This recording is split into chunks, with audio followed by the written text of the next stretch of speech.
Oh, hey, I didn't see you there. Oh, you're just here for the video?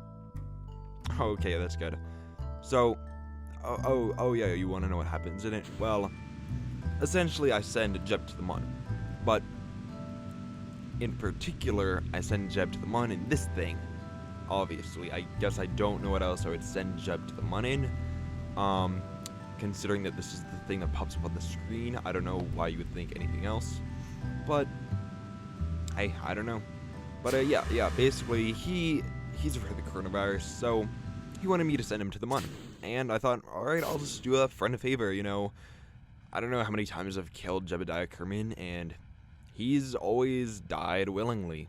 Totally willingly. All those times that I crashed something into the ground or decided to time warp while something was spinning really fast and it just made it explode. You know, all those times he was totally on board. Anyway, so here I'm just setting up a maneuver node to get me to the Mun. Of course, if you're a bit intimidated by maneuver nodes still, the alternative method to get to the Mun that I would recommend is to wait for you to be able to see the Mun on the horizon of Kerbin, which we'll see here in a few seconds. And yeah, just make sure you have the Delta V, and just keep burning prograde. Watch that apoapsis race, and eventually you will get your encounter with the Mun. But for me, it was pretty convenient. You know, maneuver nodes are great. They're just great. Oh, what's that? You think they're great too? Oh, yeah, I couldn't agree more, yeah. They're really a quintessential part of the game. But anyway, enough about maneuver nodes. Jebediah has begun his final descent onto the Mun. We will see him landing soon.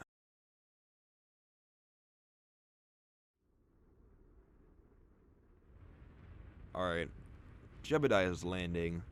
He's going down.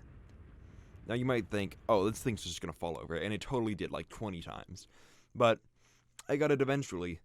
Just landing on a perfectly flat surface, you can land anything like that. If you just land on a perfectly flat surface, if you just do it enough times, you'll eventually get it. And there, Jebediah just ditching his mask, finally.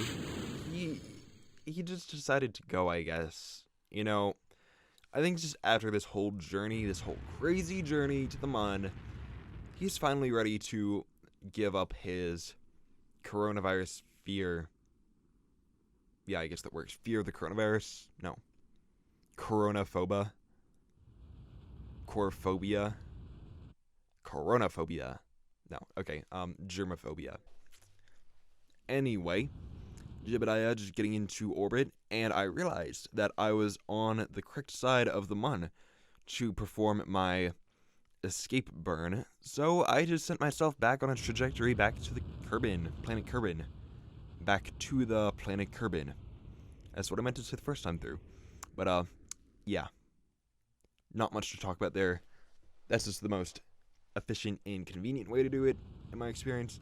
And here, I just had to get into a circular orbit before actually re-entering the atmosphere, because if I did re-enter the atmosphere without slowing down a bit first, then I probably would have exploded. So I just used the remainder of my fuel to get myself in orbit. Or not in orbit, but in a circular orbit, sorry. And I just deorbited this statue thingy, and I did not feel like landing this thing on land or at the KSC, because if I landed it at the KSC, it would have been very difficult to pinpoint, although you can actually see I was pretty close this time. But yeah, that's really the only place I could have safely landed this thing and had it stay upright. So yeah, I just did this, and it worked. Nothing broke. But anyway, in a few moments we'll reach the end of the video. The subscription button will be on the right, which I hope you will click, and the video YouTube recommends for you will be on the left. Thanks for watching, and see you next time.